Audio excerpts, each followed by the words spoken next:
Hey, everyone. Welcome to the Therapists Deserve Abundance podcast show. I am your host, Dr. TK, licensed clinical psychologist and the number one therapist business coach. So, in today's episode, we are streaming live on various platforms. We are streaming live for the podcast listeners. We're also streaming live on YouTube, LinkedIn, and Facebook. So, make sure that if you're watching this on any platform, that you go ahead and share the link so that people can tune in. Today, we have a special guest. Her name is Dr. Nia, and we are going to be talking about professional women, mental health. She's going to share with you all the wonderful things that she's done in mental health. And I think that this would be a great topic to talk about as we wrap up mental health, quote unquote, awareness month, because as we know, mental health awareness is every single day, especially in the day and age and the things that are going on around us. Okay. So make sure that you share this episode, whether you are watching now and or later. And if you are watching this on YouTube, make sure that you click that subscribe button and the little bell so that you can be notified of future episodes. And so before we get started, I want to read the intro to our guest, and then I'm going to bring her on the screen. Feel free to use the comment box, ask any questions, and we'll make sure to feature your questions toward the latter part of the interview. So today I have the pleasure of interviewing an alumni of some of our Therapist Abundance programs. We will be covering Black professional women and specifically life transitions. This is our AKA Therapist Chat. And we're going to talk about all things related to Black women experienced through life transitions, such as divorce, career changes, children transitioning out of parents' home.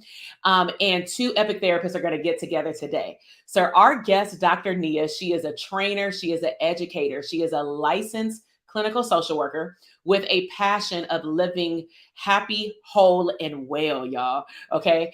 She loves to empower others to live in the exact same way. So her and I, we make eye to eye contact when it comes down to being relatable to living a lifestyle full of abundance, and operating with the gift that your higher power and or the universe has given you. Dr. Nia has over 13 years of experience within the mental health field and has also had advanced training as a certified trauma professional. And she is a certified clinical supervisor through the National Association of Social Workers of North Carolina, the chapter, y'all.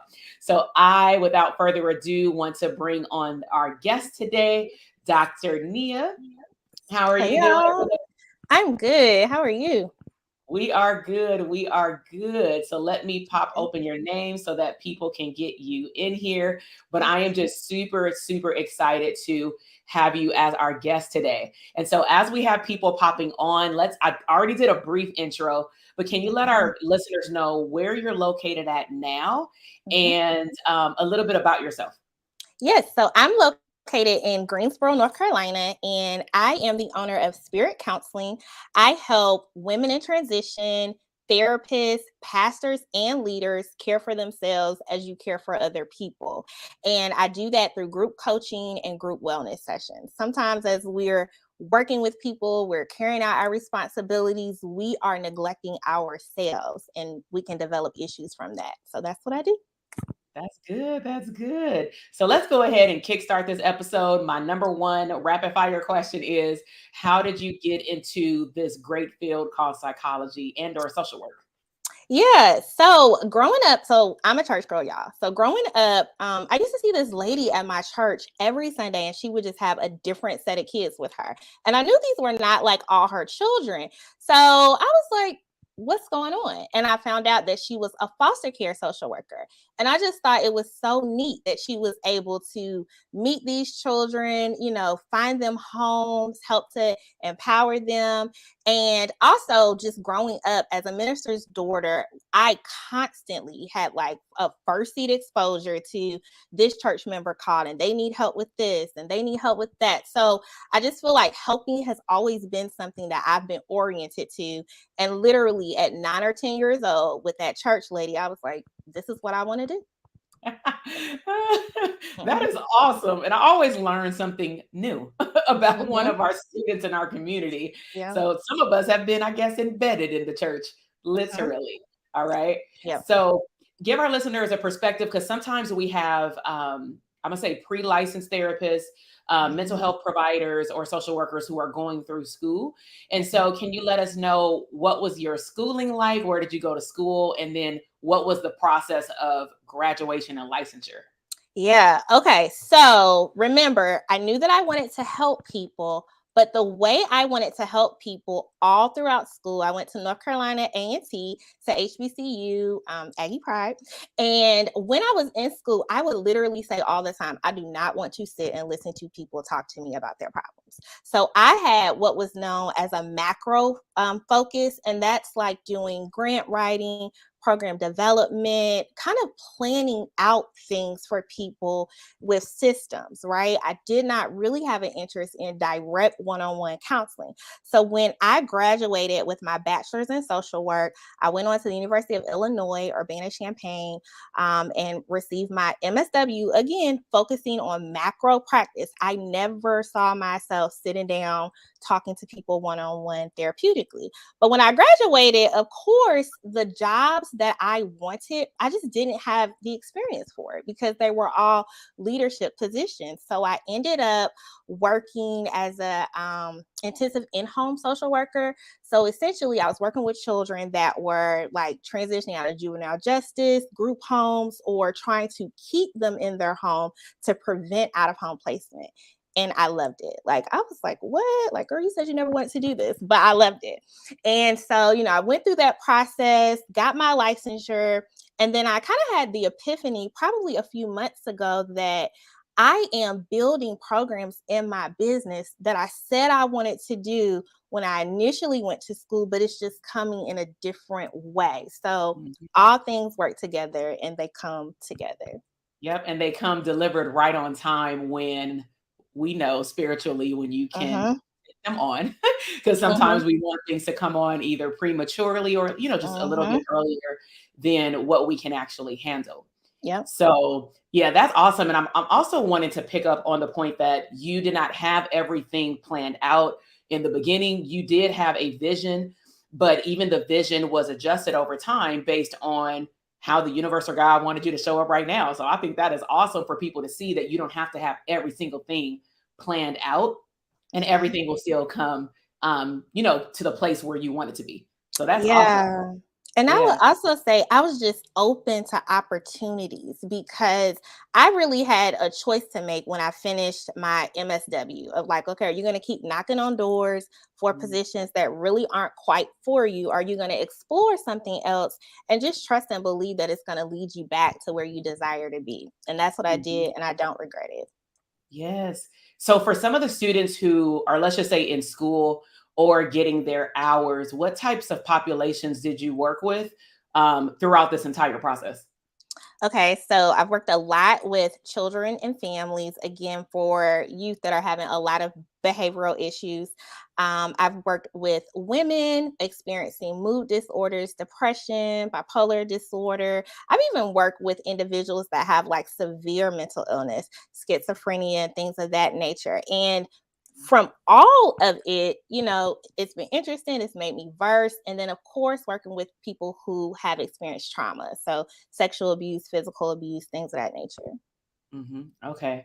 So we got licensed and then you crossed over. So Mhm. did you go from a 9 to 5 into running your own business? Do you still do both? Can you give our listeners and viewers a little bit of background in that area? Yeah, so I still do both. So what happened is that, again, like, I've transitioned to kind of different jobs, and then it was in 2020, March 2020, when I started getting flooded with clients on my job that I was like, okay, Nia, like, if you're going to make all this money for another person, you need to really buckle down and not treat your business like a side hustle.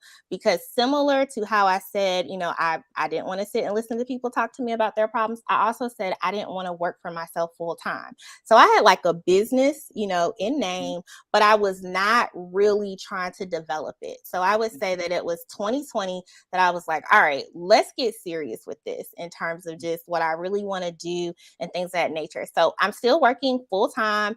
mhm. On a 9 to 5 job, but I'm also growing my business. I have every intention of transitioning and working full time in my business. Nice. So when you think about becoming a business owner, because what you described is what we talk about a lot in our Yep. community or just on the podcast, is a lot of therapists may be floaters. We're kind of just floating around, building Mhm. up a side hustle, but the side hustle never adapts to the mentality of a business owner, which is the Mhm. problem, which means that, we can earn money. We can get money, right? Mhm. But at the end of the day, that will burn you out if you're constantly just chasing money and you're not looking at your whole life impact and what do you want your life to look like, whether you do 9 to 5 or a mixture of 9 to 5 and a job. Mhm. So what do you believe in the last 2 years has been a transition in your mindset to be able to see different results in your business? It's been the transition from lack versus desire. And honestly, Dr. TK, that is when I met you. I remember specifically last summer, like I would log into work every day and I'd be like, you know what? They don't pay me enough. I don't have this. I don't have flexibility. Like I would just be running down a list of all the stuff that I didn't feel like I had that I wanted. And then I joined the Dope Therapist Academy boot camp, or the private practice boot Mhm. camp. And you were talking about, okay, like, how much time and energy do you spend cultivating and ruminating over what you don't have versus putting the energy into what you desire? And it was like, for me, it was like, all right, like it's go time, right? And so Mhm. that is really what started that transition for me. And just, okay, what do I desire? Writing that out. And then more importantly, like putting those action steps in place and investing in myself so that those things can come into fruition, and making space for that. Yeah. Yeah. No, that's a super, super big topic. I know that we talk about that a lot in all of our Mhm. communities. Mhm. And it's interesting as mental health providers, social workers, we have all these acronyms and titles, right? But Mhm. healers, right? Yep. Yep. Human services people, is that we constantly are out here making a significant impact and change in other people's lives. What do we talk about? We help them become functional. We help them be able to Mhm. show up better at their job and at schools. But then when we really look behind closed doors, a lot of our clinicians are not practicing the same thing with themselves. And hence, this is why they don't see they see Mhm. results, but not bigger results. It's Mhm. because we're not practicing what we preach per Yep. se. And that's what it sounded like you did as you put your foot down, got grounded, if we want to be all mindful. And Mhm. you said enough is enough. And Yep. that itself can be a mindset shift, but we know that that does not come overnight. Yep. Um, Let me ask, because we do talk about marketing on our podcast, how many times do you think a sign or signal or a feed or me talking, it don't even have to be me, but how many times do you think you were exposed to a trigger that says something has to change? Like, did you go to just one boot camp? Were you following me plus other people for a while? So actually what happened, one of my classmates, he sent me your information, and actually he typed your friendly competition. And I was like, what? Now I think he typed that so that I would just look at it. And then like legit, that's what he did. So then, I clicked and I was like, ooh, I was like, okay, this is like aesthetically pleasing. And then, I just started following your content because honestly, prior to that, I was just feeling burnt out with therapy. Mhm. So I did not want to follow anybody that was talking about anything with therapy. I just felt like it was somebody else trying to pimp me out. Like it was just, again, I was in that lack mindset. I was not interested in that. Mhm.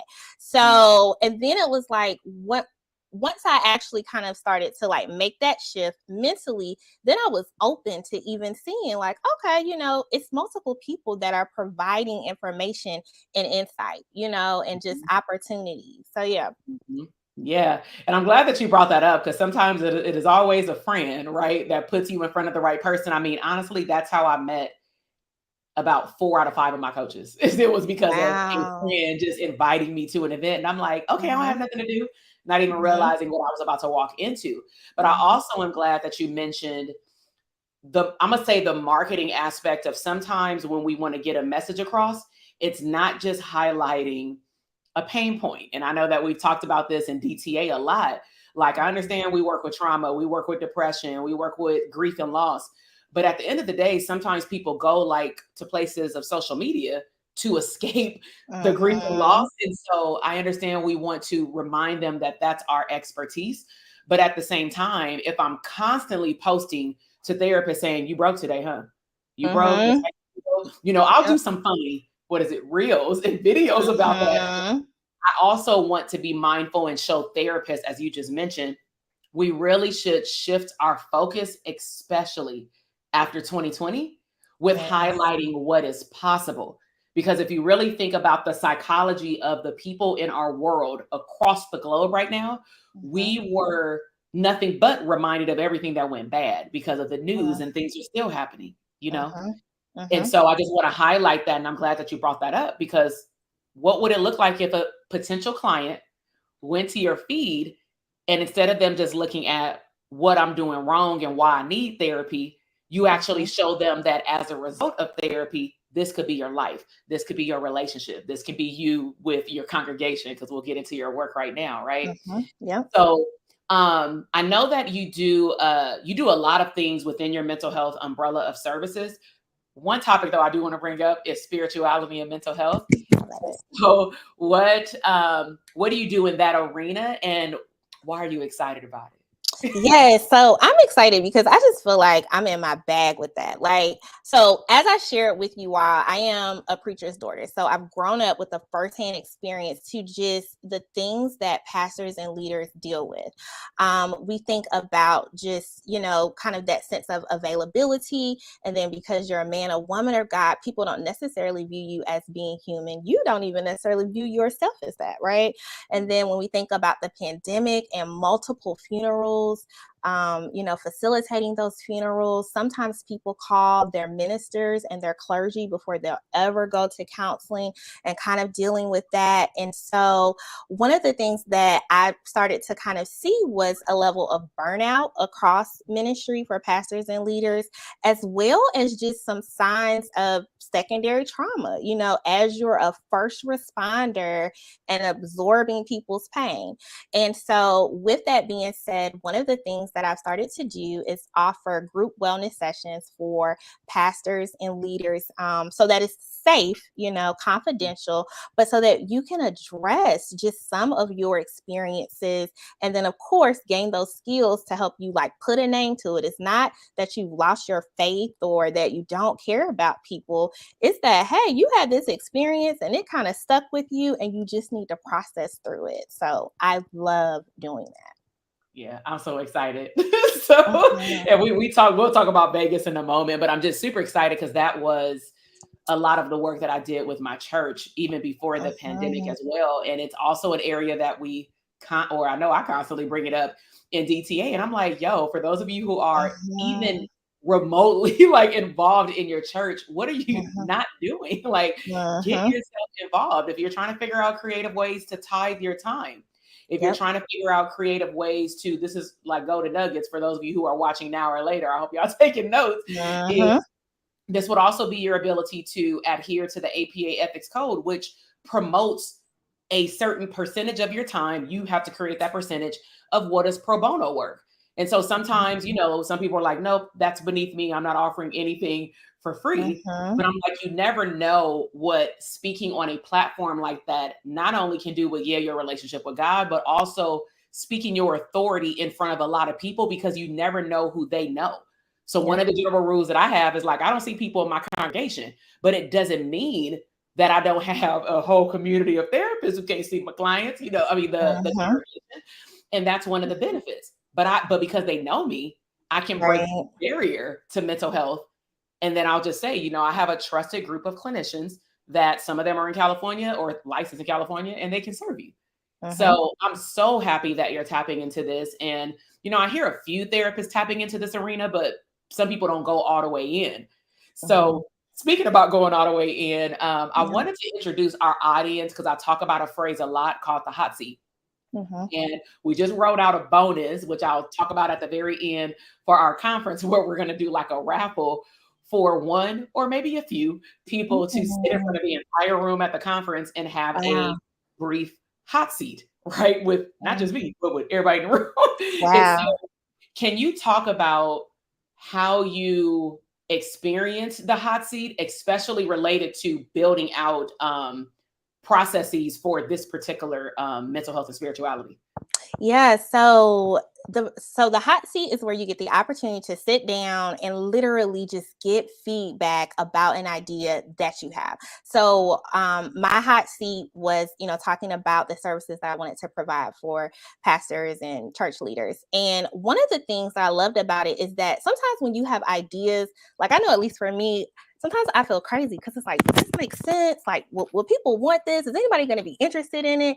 So it was just really dope because everybody was like, oh yeah, Nia, like you could do this, you could do that. And literally Dr. TK pulled out like chart paper, made a map, a legend, was like, okay, like do this, then this, then I mean, it was a step-by-step flow. And then the other women who were there, again, it was just validating to know that yes, this is a need.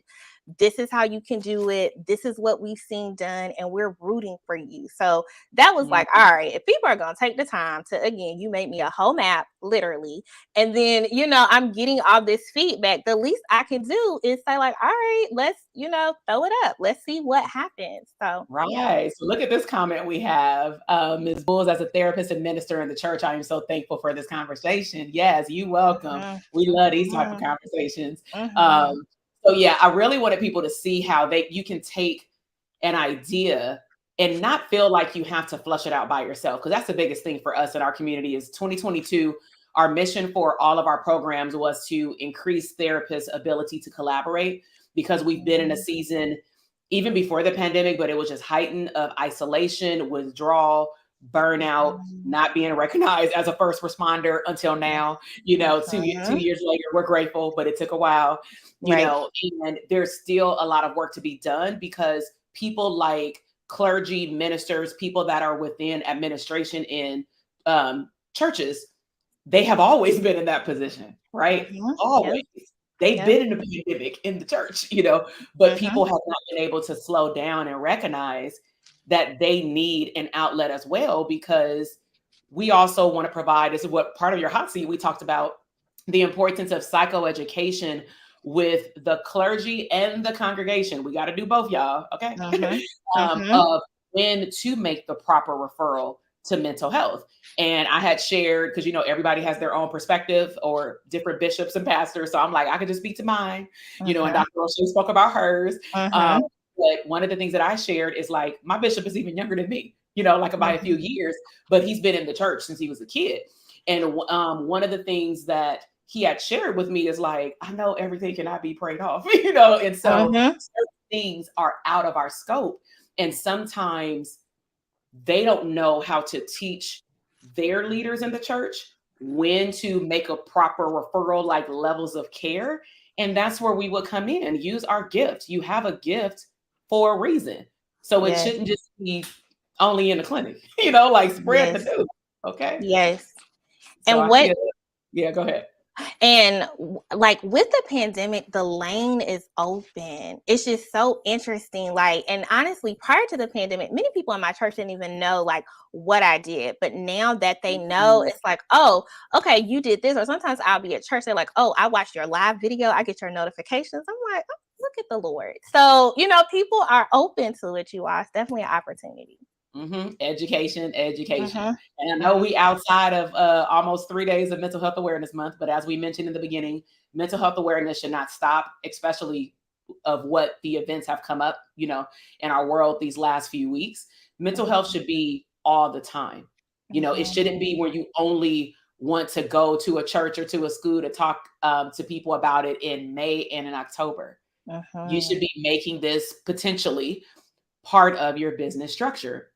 So I do want to shift because I know our topic was Black professional women. However, people have gotten an introduction to you as a Black professional woman as well. Can you talk about the women that you serve and how do you define life transition for your clients? Yeah. So I serve women who they are stable, meaning they are successful. They have, their kids together. They got a routine, a schedule, et cetera, but they experience an event. a life change, a divorce, or they've been in a job for 10 years, they're moving up and they realize this is not what I'm supposed to be doing.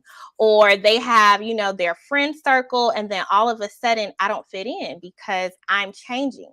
And so wherever you find yourself in that transition, really what it can do is have you question your identity. And so I have a 5-week group coaching program for women called the ICU, Intensive Care Unit, because what we do, we examine just critical areas and issues to address to help you transition. And it's a play on words, because my goal at the end of the 5 weeks is for you to see yourself. For, I see you like I'm seeing you. We're carving out this time for you to see yourself and giving yourself that permission. Mm-hmm. Let me ask a question, and this is like totally off script, but I just want people, because a lot of people will watch these on a replay or via listen to the podcast. So because you're a therapist, one of the areas that we address, even when clinicians introduce coaching, right? Because we have to psychoeducate potential clients and also ourselves. And so when clients meet you as Dr. Nia or Dr. White, or as a therapist or as a social worker, whatever title we're using, right? They'll typically see us as that first, because that's how we've introduced ourselves to the world as a professional. Then a lot of therapists are branching out and entering into the coaching arena, right? So let me just do a disclaimer to the audience first, and then I want to ask you a question about how would you who would be your ideal client for this group. So for the public, a short version of the difference between therapy and coaching. Think about therapy as you have a piece of luggage, a duffel bag, a big suitcase, or 5 of them. And you need to clear out your baggage, because that baggage is maybe preventing you from being functional. You may not be operating at a 80, 90, 100% capacity of what you can, right? If we want to put it on a grading scale.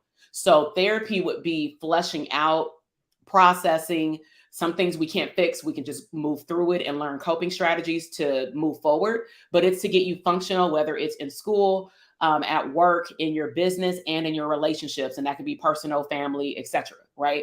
Coaching, it doesn't mean that we don't highlight the past, right? Because we got to see what's wrong. But at the end of the day, the coaching goal looks different. We're primarily focused on how can we get you closer to the end goal. So we will collect historical data, but we're not going to stay there as long.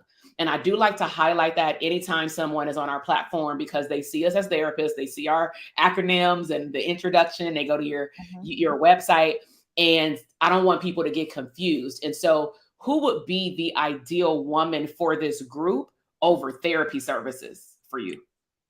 Thank you. So the ideal woman is the woman that you have recently experienced a significant life event, such as like your children are graduating high school. You've done everything for and with your children, and now you're wondering, what in the world am I going to do now that they're leaving? I'm not depressed. I'm getting out of the bed every day. I'm still showing up to work, but I feel a sense of just kind of loss. I don't really know how to move forward, i.e. that coaching. Or, you just come out of a divorce. It wasn't, abusive or had any trauma in it, but you're realizing like, okay, like, what is life going to look like with just me on my own? Like, I'm ready to move forward. How do I do that? Or the woman who, again, you're a professional woman, you've, dedicated your life in a certain area, and then you realize this is not my purpose and I'm actually ready to shift. But again, how do I do that? So that's who the program for. That's who the program is for. It's for that woman that finds herself shifting, and you're shifting due to some experience, but in that shift, you're really ready to move forward, and you just want tools and a community to help you do that. That's good. That's good. And I'm glad that we had you explain that, because I also feel like by you being on here present and being able to talk about and through your program, identifying your ideal client for that program, it also helps other therapists, right, be able to learn how to explain who should be right for what service, right? Because if we went through a whole hot seat, these are the following questions that I would ask. We're not going to do it now, but Nia, I like to give homework. So I'm just going to tell Nia, go back and make sure this is in order, which I'm sure it is. But for any other therapist, let's just say if you had a coaching program, not like Nia's, but you just had a coaching program, right? And you're a therapist. Then some of the things that I would recommend that you review is, do you have an intake process? How will you weed out clients if you recognize during the Zoom 15 minute to make sure that they're a good match or whatever we do to get them enrolled? What process do we have to refer them either to our therapy side of our business and let them know, you know what, honestly, all these things definitely are pressing, but it sounds like you got a lot of stuff back here. And I do want you to fully show up in this group and be able to take advantage of all the value that I'm going to give you, along with being around these other women. But I just strongly, this is my clinical recommendation, we should probably cover the back, right? But then let me just be quite frank, and let me know your thoughts about this, Dr. Nia, is that some therapists don't like this part of the conversation when I've talked about it in a group, because that means that they have to, honestly, beyond giving a clinical recommendation, you should be the expert telling the client what is best. Yes. And sometimes if you let the client make the choice, the client is typically going to choose coaching because it's focused on the pretty butterflies, the future. But we know that if that woman gets in your group, she's going to be an outlier because everything she said will be related to not processing the past, right? Yep. So yeah, go ahead. I was going to say, and actually what happens, because I do that process, I actually end up kind of turning more people away for the group than like women in the group, because I want you to get what you need, not just because I'm doing something, but because I really want you to heal and to be well. And so when I recognize like, okay, you're having symptoms and individual therapy would suit you better, I definitely let people know that, because it's a disservice when we're delivering a service and we know people are not at the level to really receive that. Oh, say that again. Yeah. Okay. Everybody needs to write that down. You're doing a disservice and you're low-key being unethical. And I say low-key because nothing is in our ethical principles yet, and I like to say yet prayerfully that nobody makes this mistake. But, our ethical principles have been created out of mistakes. So, we want to make sure that we are creating boundaries for ourselves as mental health therapists. And if your coaching services look similar to the topic of what you would cover in therapy services, you want to make sure, as Nia stated so eloquently, that you're expressing that to a client and helping them see maybe why therapy would be more beneficial. Clients are going to love you for that. And as you said it, I was thinking, if they go to therapy with you and they graduate and complete treatment, they will probably be able to be equipped with some of the skills, because we can't double back and be like, okay, I'm your coach now, but now you can equip them with tools to even think about their future, even when they graduate. So it's still like a win-win, Absolutely. So that is awesome. So you said it's called the intensive care unit. Where did the name come from? Okay. So I was just thinking, now I know it sounds a little dramatic. However, when we really think about like the things that are preventing us from going to the next level, it's usually just really bad patterns that we develop. And that is critical. And so I was like, okay, I see you. And then I have a nice framework, discover, because that's the goal, to help you discover. So the D is to deal with issues that are kind of following you. So that could be self-doubt, that could be fear. The I is to initiate relationships, because your next level, you're going to have to take people with you or be able to develop skills to attract what you desire. The S is, helping you to secure your identity beyond your roles. So beyond being a wife, beyond being a mother, beyond being a chauffeur, taxi driver, Uber, Lyft, whatever you do, what's your identity? The C is calling out just who you're becoming and casting that vision of who you want that woman to be. The O is for overcoming self-defeating patterns of sabotage. Because sometimes, y'all, we are sabotaging ourselves. It's nobody else. It's me. V, value yourself. E, examine your circle. So again, we're going to initiate those relationships, but we also got to examine the ones we have right now. And then the R, reestablishing and developing boundaries, because boundaries are my love language and they help us. Right. People loving your acronym. Okay. ICU. It's also an attention grabber. Like, oh, I got to go to the ICU to get my life together. That is good. That is good. Yeah. So as we wrap up, I like to talk about, I want to go back to business. Outside of the ICU, are you taking clients in your new practice? What state or states are you licensed in? And what different types of clients are you seeing on the therapy side? Got you. So I'm actually not doing any individual therapy. I've decided that I want to just really niche down and go in and focus in on my focus areas. So the primary things that I'm focusing on my business is the ICU, the group wellness sessions for pastors and leaders. And then I also provide clinical supervision for licensed clinical social worker associates in the state of North Carolina. So those are the That three is good. things. I hope y'all heard that. So we've had her Instagram handle right here on the screen. You all make sure go show her some love. Go follow her. Go comment and say, or take a snapshot of us right now. Right. And go ahead and let her know or get her DM and tell her that you appreciated this show. One last question that I have, because I know that we mentioned the hot seats, people who are in our community ecosystem or social media, they know that we have some epic things coming up this summer. What was it like in this season to get with therapists in person? It was so good. It was honestly refreshing. That's the word I would use.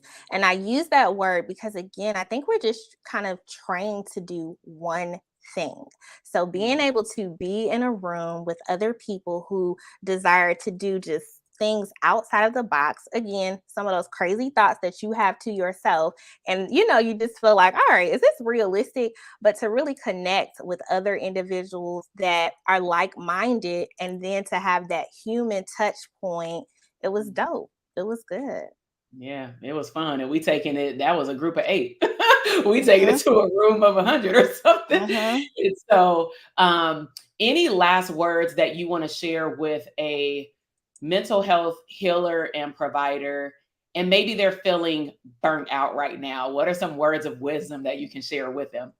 Yeah, I would encourage you to cultivate what you desire. Again, this is where I found myself March 2021, literally, y'all, literally a year from now, or last year, this time last year. And just every day I was getting up and I was like, again, like, I don't have time at work. I don't have this. I don't have that. But when I really started to dream again, which there is a risk in that because you're not going to do everything perfectly or execute it how you want to. But once you actually start to cultivate that desire, the opportunities and your mindset, it will flourish. Like it will Mm, flourish. Yeah. So that's my that's good. encouragement. Yeah. That is good.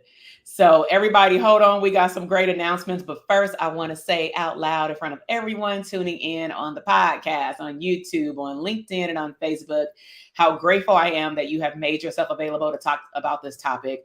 I definitely, and I can see based off the comments, people were loving the chat about not just professional women with life changes in that great ICU, but also integrating spirituality and mental health.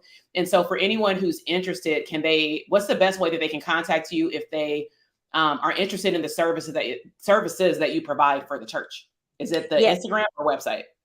Yes. So you can go to my website for the services for the church, which is www.spiritcounselingllc.com. Click on services, and there's a section that specifically says churches and ministries, and you can Okay. click on that. Okay.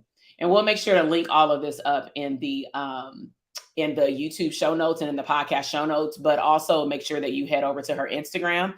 And then, usually we keep all of our short links in our link in bio to get to those as well. And then you can connect with her. So I definitely want to thank you. Everybody, hold on for some brief announcements. And let's show some love in the comment box if you're able to comment based off of where you're watching this at. Show some love for Nia. All right. Mhm. Yes. All right, y'all. So, some epic announcements before we wrap up. One, I want to say thank you so much for coming to the live broadcasted podcast.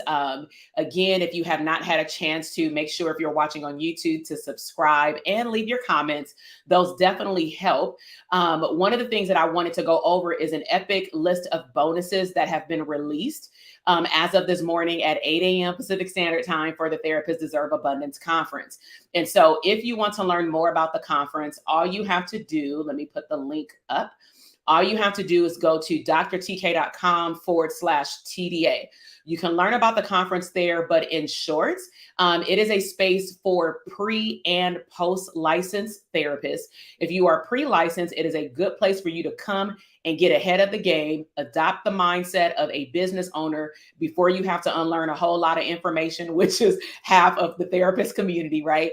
And you can also get motivated to see what other people are doing and connect with therapists even before you get licensed. So you will definitely be in the right place. If you are already licensed, you definitely already know what's up. As Dr. Nia talked about, we have been in an isolated situation for the last 2 years, but even before then, even at jobs, therapists are typically isolated because you're told to go do your job, do your paperwork, and go home, right? And then we're exhausted.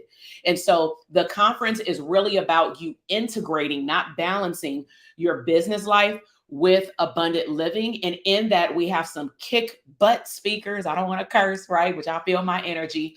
And we're going to be talking about things not limited to cash flow increase in your business. Hello, money. We're going to be talking about generational wealth. We're going to be talking about how you can use government contracts to expand your practice. We're going to learn how you can become abundantly crowned. We're going to talk about how you can decrease anxiety when showing up online and so much more. A lot of interaction and activity. So the bonuses are as follows. Along with your 2-day conference ticket, of course, we're going to feed you, right? So we're going to give you some good lunch. You're going to get a swag bag. We're going to have areas where you can take pictures and network. But the bonuses for people who register will include, and this includes people who already registered, because I did get that text message like, hey, do I get this? Yes, you do. All right. So people have been asking for me to bring this back. So Speakers Kit Masterclass, got you. You getting that, right? Know Your Worth Masterclass. Got you. And you may be wondering, what are the dates? What is the time? What if I can't attend live? It doesn't matter. You're getting it as a replay and you will have unlimited access to it and its workbooks. Okay. So we haven't released the dates yet, but my plan, just to get you, aware of what we're doing, I actually want to meet with y'all before we go to the conference so that y'all can commune and see each other. So when you see each other in person, you can be like, yo, I seen you online on Zoom or something. Okay. So Speakers Kit Masterclass to create your one sheet for pitching your speaking services. Know Your Worth Masterclass. Do you know how much you're worth per year? As a matter of fact, how much money are you leaving on the table? This is not about private practice. This is simply about knowing your worth per hour. You know what I'm saying? And then the third bonus is collaborate with community agencies. Some of it we talked about today, just giving you an intro with even collaborating with churches. But I'm going to share how I was able to collaborate with various nonprofits to do what I do well as a psychologist, but offer those gifts and services to another business. That way I don't have to keep also seeing one-on-one clients to get my need met. I can serve a wide range of people, agencies, team members, administrators, not just parents or kids. Okay. Also, if you pay in full, you will be able to get VIP seating, meaning we will have your seating at special tables. Okay. Also, if you paid in full or if you pay in full, you will qualify. That's why I had her talk about these hot seats, y'all. You will qualify for a raffle ticket to receive a laser hot seat coaching session with me and all the therapists in the room. It's not just with me, for the conference on the stage. Okay. So we will be announcing those winners as we get closer. And we did also release a Memorial Day. It expires on May 31st. Okay. And we are giving you the opportunity that if it's a financial hardship, we understand it's that type of season. So we're giving you the opportunity to make 4 payments for the same amount, and you can still get at least those bonus master classes. Okay. So again, thank you so much for tuning in. Let me just go in here and give her some love. So, Ms. Bull said, thank you, Dr. Nia, for sharings. May God continue to bless you in your business and ministry and your calling. Come on now. Okay, let's go, Angela. Great conversation. Love your words. Yes, therapists to cultivate what we desire. That was their biggest takeaway. So I want to thank everyone for tuning in. Make sure that you share this episode with other people. It is ready to be shared live on stream, and it will be uploaded to our podcast later. You all have a great and safe Memorial Day weekend.